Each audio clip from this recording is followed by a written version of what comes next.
Eh bien bonjour à toutes et à tous, ici The Marvelman. Aujourd'hui on se retrouve pour une petite vidéo consacrée à Daredevil et voir ses liens avec le MCU. Encore une fois ça fait partie de mes vidéos un peu consacrées pour chaque série au cas par cas, voir encore une fois ce qui a été dit officiellement à son sujet, si elle fait partie du MCU officiellement, et voir tous ses liens avec le MCU, sous forme évidemment d'easter egg ou autre. Vous êtes prêts? On y va. Et il n'y aura quasiment aucun spoil, je précise par avance. Et évidemment, on verra ensuite le futur du personnage, ou même des personnages, où est-ce qu'il pourrait revenir, etc. Et évidemment, par contre, cette dernière partie contiendra forcément du spoil, vu que ce sera donc sur le futur des personnages, donc je parlerai de comment ils ont fini la dernière fois qu'on les a vus, évidemment. Donc si jamais vous n'avez pas vu, bah abstenez-vous et vous pouvez quitter à ce moment-là. Alors, déjà, officiellement, cette partie va être très courte par rapport à ses liens avec le MCU. Daredevil, c'est très simple. Beaucoup de gens ne le savent pas, mais en 2014, Joe Quesada a affirmé que les séries Defenders, donc Marvel Netflix, feraient partie du Marvel Cinematic Universe. Ce que Jeff Lobb a confirmé, qui était le PDG de Marvel TV, et ce que Kevin Feige, encore une fois, lui c'est le big boss maintenant de Marvel, tout Marvel, a aussi affirmé dans une interview, disant à l'époque, pour parler d'Infinity War, qu'ils seraient peut-être dedans. Bon, finalement ça n'a pas été le cas, mais ils étaient clairement envisagés, même les frères Russo l'ont dit, et que tous ces personnages faisaient partie du même univers. La canonicité de ces séries est prouvée, c'est un fait officiel. Si jamais vous voulez voir ça encore une fois un peu plus en détail, vous pouvez aller voir ma vidéo sur la canonicité des séries, pour voir vraiment les déclarations officielles. Mais voilà, Kevin Feige a officiellement dit que ces séries faisaient partie du même univers. Toutes ces séries donc sont canon, et donc Daredevil évidemment. Et contrairement à ce qu'on entend lire partout, non, elles n'ont jamais, encore une fois, été décanonisées. Vous pouvez aller voir ma vidéo encore une fois si vous voulez. Elles n'ont jamais été décanonisées, et ne le seront sans doute pas, vu leur prochain retour dans les films. Kevin Feige, je reviendrai plus tard, a affirmé, encore une fois, officiellement, affirmé, en 2021, je parle pas en 2014 cette fois, que les personnages reviendraient dans les films, en fonction juste du scénario, etc. Mais on y reviendra, ça par contre, dans la fin de la vidéo. Donc voilà, je le dis dès le début, officiellement, cette série a été déclarée comme faisant partie du MCU et n'a jamais été déclarée non canon. Jamais. Beaucoup de médias disent ça, mais non. Aucune déclaration de Marvel à ce sujet. Et encore une fois, il y a très peu de chances que ça arrive. Voilà, bon, cette partie au final était assez courte. Nous allons maintenant passer aux easter eggs et surtout lien avec le reste du MCU. Alors cette partie sera assez, je dirais pas désordonnée, mais plus, on va avoir d'abord les liens film, ensuite les liens par exemple à la série Jessica Jones, ensuite à Luke Cage, enfin vous voyez. On y va. Alors comme vous allez le voir, certains affirment que ces séries sont très peu liées au MCU et par exemple Daredevil mentionne juste une bataille de New York qui pourrait être celle d'Avengers, mais pas forcément celle-là. Vous allez voir, vous allez voir. On y va, alors déjà, il y a la présence de We World News, qui est une chaîne d'information du MCU, encore une fois, créée pour le MCU, qui parle des attentats de Hell's Kitchen et qui couvre les apparitions publiques de Wilson Fisk. Évidemment, cette chaîne d'info est apparue dans l'Incroyable Hulk, Iron Man 2, Agent of Shield, Jessica Jones, Luke Cage, Iron Fist, Inhumans, le Punisher, Runaways, WandaVision, Falcon and the Winter Soldier. Non mais je vous dis, je vous fais toute la liste. Ensuite, il y a évidemment la bataille de New York et les événements décrits de Avengers qui ont changé la ville de New York. En effet, Leland Housley de la série déclare plusieurs fois même que les héros et leurs conséquences ont permis à Wilson Fisk et ses associés d'opérer et de tirer profit de la situation avec la reconstruction d'Hell's Kitchen, bien sûr. C'est en fait, encore une fois, les gens disent que c'est une ref indirecte. Non, c'est une ref complète et mentionnée à fond. C'est la bataille de New York, c'est pas autre chose. Et surtout, c'est ça qui lance Daredevil. Je veux dire, la série ne peut même pas exister sans la bataille de New York. C'est ça que les gens ne comprennent pas en tout cas. Fisk reconstruit Hell's Kitchen dû à cette bataille. Ce qui fait encore une fois que s'il n'y avait pas ça, la série n'existerait pas vu que Fisk ne serait pas vraiment à New York en train de reconstruire. D'ailleurs, dans un épisode, il y a une série d'explosions qui frappe Hell's Kitchen et Elena Cardenas crie en espagnol « Le ciel retombe à nouveau ». C'est une référence évidemment à la bataille de New York quand le ciel s'est ouvert et que les Chitauri sont arrivés sur New York, évidemment. D'ailleurs, le journal du New York Bulletin, qui apparaît évidemment au fur et à mesure de la série et dans beaucoup d'autres séries Marvel, que ce soit Agent Carter, Agent of Shield, évidemment Luke Cage, enfin plein d'autres, hein, mais voilà. Ce journal a justement couvert l'actualité de la bataille de New York, de Avengers, mais aussi la bataille de Harlem, de l'incroyable Hulk. C'est encore une fois, c'est pas indirect, c'est des photos explicites dans le journal, dans les bureaux du journal. Ces événements ont d'ailleurs été couverts par Ben Urich, qui apparaît dans la série, et qui dans les comics est assez lié évidemment aux super-héros. D'ailleurs, ça c'est une petite scène qui est aussi disponible dans la bande-annonce pour la saison 1 de Daredevil.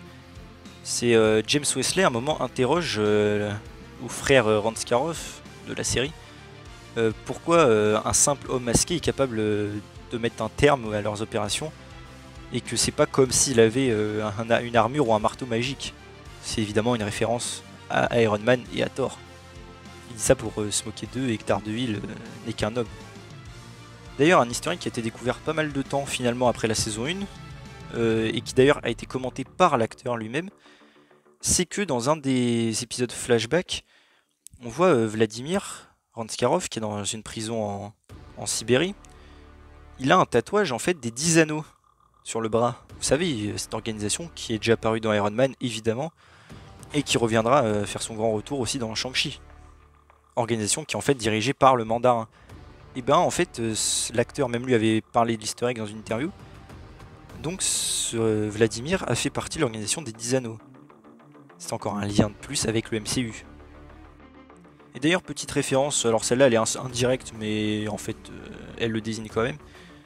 Un épisode, vous savez, où Claire demande à Matt s'il a un travail ou s'il fait partie de ces playboys milliardaires. C'est évidemment une référence à la façon dont Tony Stark aime se décrire alors qu'il agit en super-héros, comme Daredevil. Ensuite d'ailleurs, tiens, un petit tacle à tous ceux qui disent qu'en plus les Avengers ne sont pas mentionnés explicitement dans les séries Marvel Netflix. Genre qu'en gros il y a des mentions mais pas par leur nom quoi. Et bah pourtant, Foggy Nelson, dans un des épisodes, mentionne Captain America, directement, par son nom. Voilà, c'est simple. Hein. Et d'ailleurs, pour finir avec les liens plus avec les films, il y a dans un des épisodes aussi un article qui apparaît vite fait sur la tour Stark, évidemment, de l'époque d'Avengers 1 quand elle a été construite. Alors ensuite, on va passer aux easter eggs et à Agents of Shield. En effet, un des plus gros et évidents, c'est évidemment l'adversaire de Jack Murdock, le père de Daredevil. Lors de son dernier match de boxe, son adversaire c'est Carl Krill, qui est en fait Crusher Krill, alias l'homme absorbant, qui apparaît également dans Agent of Shield. Et au cas où, pour ceux qui me diraient que c'est juste le nom et que vu qu'on le voit pas explicitement, c'est peut-être pas le même mec, si. Jeff Lobb a confirmé que c'était le même personnage, Jeff Lobb qui, je le rappelle, est le PDG, enfin était le PDG de Marvel TV. C'est donc un assez gros lien.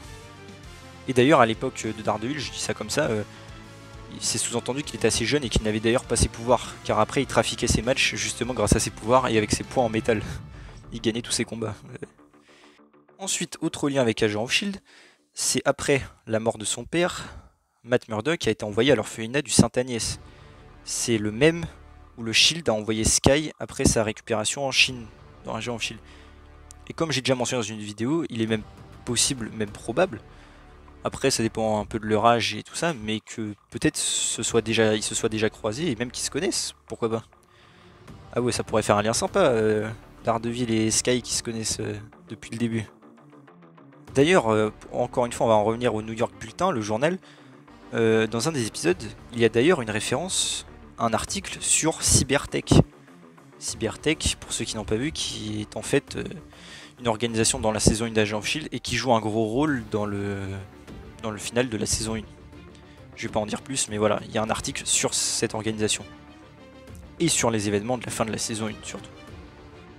Et d'ailleurs, pour en finir cette fois-ci, je pense avec le New York Bulletin, il y a aussi, c'est dans la saison 3, encore une référence avec un article qui parle du blackout qu'il y a eu dans New York, et en fait c'est une référence à la saison 4 d'Agents of Shield, ou pour pas non plus trop en dire, c'est les Watch Dogs, un groupe qui chasse des inhumains, qui font un blackout dans plusieurs grosses villes, voilà. Et donc New York avait été touché, et il y a donc eu un article sur ce blackout. Ensuite il y a évidemment les Dogs of Hell, qui apparaissent dans la saison 2 de Daredevil, et dans d'autres séries, mais qui sont apparus pour la première fois d'ailleurs dans Agents of Shield, l'épisode où Lorelai, une Asgardienne, arrive sur Terre. Encore une fois, c'est un gang fictif, donc qui n'existe que dans le MCU, hein, et qui ensuite réapparaît aussi dans Punisher. Alors là, pareil, c'est un lien, je vais pas trop en dire pour pas spoiler ceux qui n'ont pas vu Daredevil.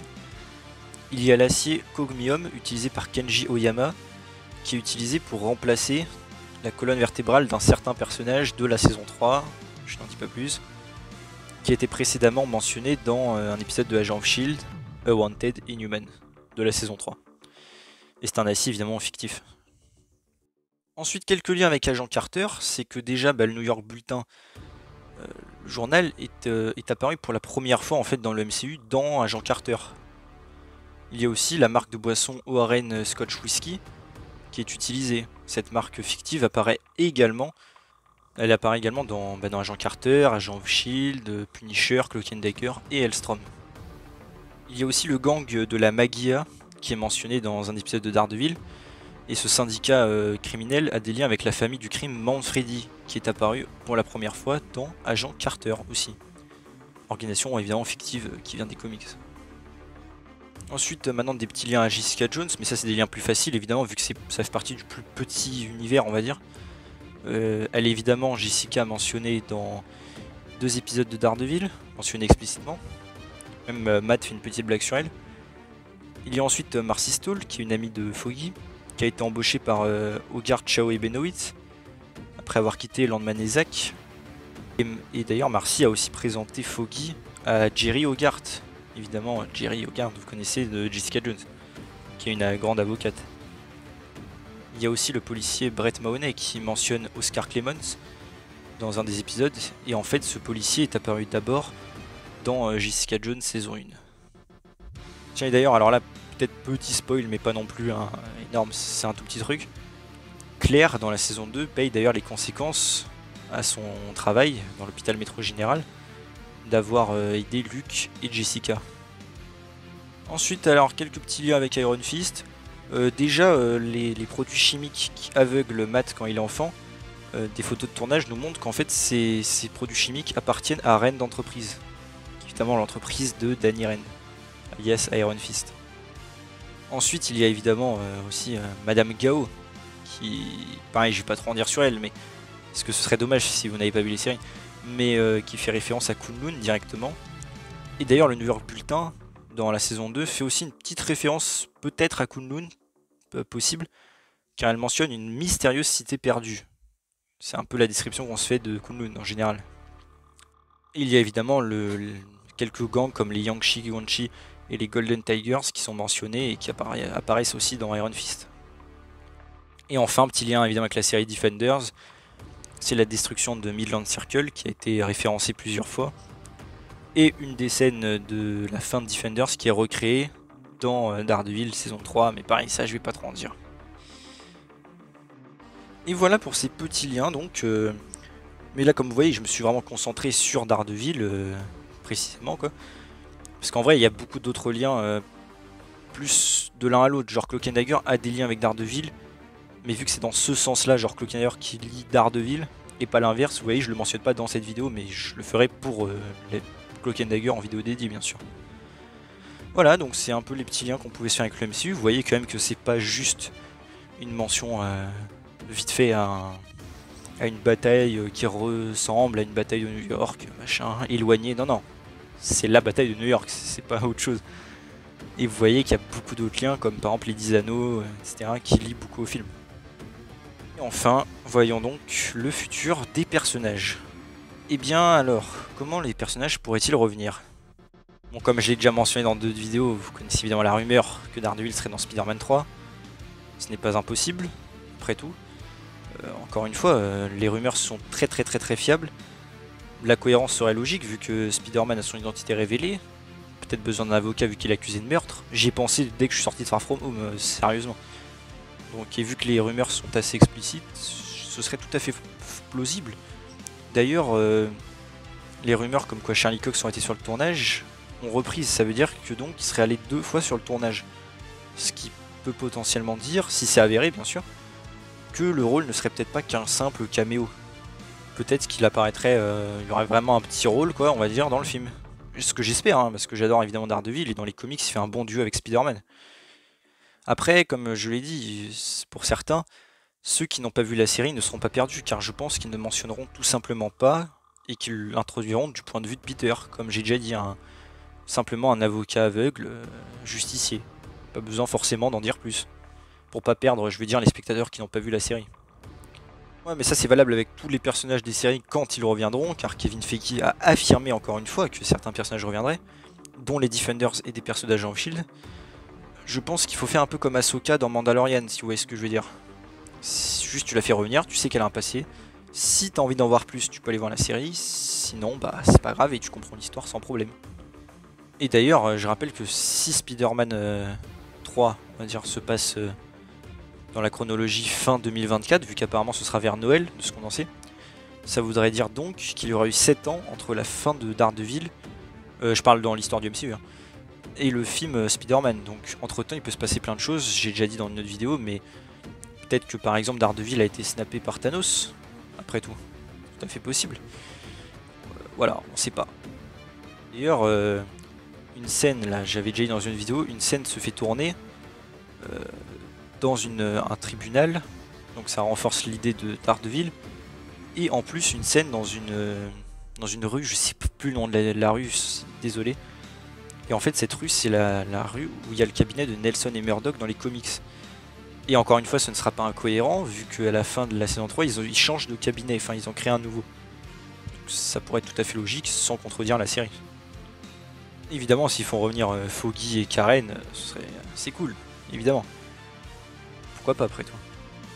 D'ailleurs, il y avait aussi des rumeurs comme quoi, par exemple, Fisk pourrait revenir, mais franchement, j'y crois pas trop. Je pense qu'il a, même si ça aurait été cool, mais je pense qu'il a quand même une bonne fin avec Daredevil saison 3. Et honnêtement, je vois pas trop l'intérêt de le faire revenir. Bon, après, si on va aller dans les théories, je veux dire, fanservice, si on veut, on pourrait dire que pendant le snap, par exemple, le Daredevil a été snappé. Et du coup, Fisk n'a pas vraiment tenu son engagement qu'ils font à la fin de la saison 3. Il a pu sortir de prison, parce que c'est un peu parti en steak évidemment. En tout cas, les premiers mois du snap. Et peut-être qu'il a pu sortir et se réorganiser. Et vous voyez ce que je veux dire, créer peut-être une nouvelle organisation criminelle qui pourrait traquer Spider-Man. Peut-être, non mais... Voilà quoi. Et qu'il n'avait pas prévu que Daredevil reviendrait, vu qu'il s'était fait snapper. Et que du coup, maintenant qu'il est revenu, bah voilà, le combat va recommencer, vous voyez ce que je veux dire. Mais bon, honnêtement, Fisk, j'y crois moyen. Après, ce serait assez sympa, mais encore une fois, je pense qu'il a une bonne fin, et voilà. En tout cas, avec Daredevil, il a une bonne fin. Et après, bon, j'y reviens encore, mais par exemple, Elektra, on sait pas ce qu'elle est devenue finalement. Encore une fois, petit spoil, mais ça c'est pour Defenders, mais elle est à côté de Matt, et Matt a survécu à Midland Circle, donc peut-être qu'elle aussi a survécu, on n'a jamais eu de confirmation. Et dans les trucs qui avaient leaké de la saison 4 et 5 de Daredevil telle qu'elle aurait dû être, ils n'ont pas mentionné Elektra. Mais pourquoi pas du coup la faire revenir peut-être, je sais pas, dans les Thunderbolts par exemple, s'ils mettent ça en place. De même pour Bullseye, bien sûr. Qui franchement, vous savez, je suis toujours dégoûté de l'animation de Daredevil car c'est ma série MCU préférée et peut-être même juste mon truc préféré de tout le MCU en fait. Donc vraiment j'adore Daredevil et voilà. J'aimerais vraiment qu'il... Même si c'est cool d'avoir enfin des crossovers film-série vraiment gros, vous voyez ce que je veux dire. Mais je suis quand même un peu dégoûté et Kevin Feige avait dit qu'il renouvellerait peut-être les séries plus tard. Donc si c'est le cas, bah autant reprendre là où ça en était, mais avec plus de liens avec les films. Enfin, petite rumeur là que j'ai déjà dit dans une vidéo, mais il y avait une rumeur comme quoi Matt reviendrait dans Secret Invasion, mais franchement j'y crois vraiment pas. Franchement, c'est une rumeur déjà peu fiable, donc j'y crois pas. Et Moon Knight, pareil, des rumeurs, mais j'y crois moyen. Je penserais plus, comme j'ai déjà dit, sur Luke Cage et le Punisher. Et voilà. Enfin, on verra. Voilà, j'espère que cette petite vidéo vous a plu. Pareil, n'hésitez pas à me faire des recommandations dans les commentaires. Si vous voulez que je traite un sujet en particulier, quel qu'il soit, du MCU, n'hésitez pas.